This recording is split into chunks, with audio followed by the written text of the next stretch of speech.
problème, ce n'est pas que tu n'es pas oint. Tu aimes dormir. Ne dors pas tant que tu n'es pas sorti des mains de ton ennemi. Ne dors pas. Ce qui donne à Dieu sa puissance, c'est qu'il ne peut pas dormir. Dormir signifie la fatigue. Dormir veut dire que je ne suis pas conscient de ce qui se passe. Et la conscience de Dieu signifie qu'il voit tout. Il connaît tous les endroits.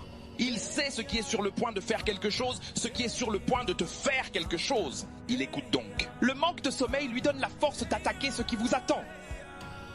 Votre problème, c'est que vous n'avez rien.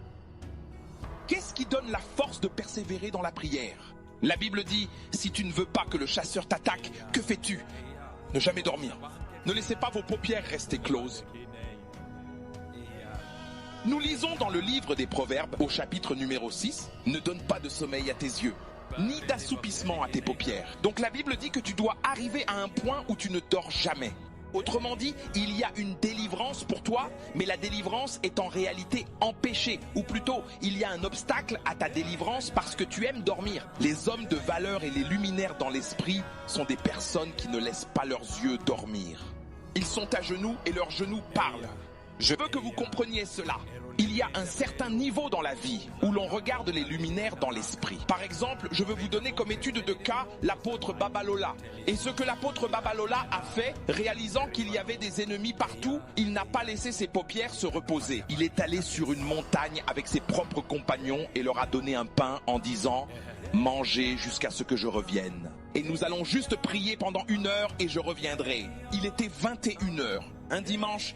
Quand il a terminé, c'était le soir du mercredi. Quand il est retourné vers son équipe, il a dit « Je suis désolé pour l'heure supplémentaire que j'ai prise. » Ils ont dit « Monsieur, vous êtes resté là-bas pendant 3 jours. Nous sommes maintenant mercredi. » Ils n'avaient aucune idée que 3 jours étaient passés. Vous avez tout ce qu'il faut pour une prière de 2 minutes. Si je dis « Prions maintenant », certains d'entre vous commenceront à rêver de Dubaï, Inde. Juste là, qu'est-ce qu'il faut pour que vous puissiez prier plus longtemps? Premièrement, il faut une vision. À quel point désirez-vous ce que vous voulez? À quel point êtes-vous investi dans cette chose? Quelles autres options avez-vous à part celle-ci? Si vous faites de la prière une solution de secours, une roue de secours, vous n'obtiendrez jamais ce dont vous avez besoin. Faites de la prière la seule chose que vous ayez dans cette affaire. J'ai appelé un homme de Dieu à 8 heures. Un homme de Dieu en tant qu'homme de Dieu. Que se passe-t-il? L'électricité est partie. C'était la réponse. Donc leur sommeil n'est pas jugé par les esprits. Disons que pendant que vous dormez, il y a des migrations d'esprits. Les esprits migrent pendant que vous dormez.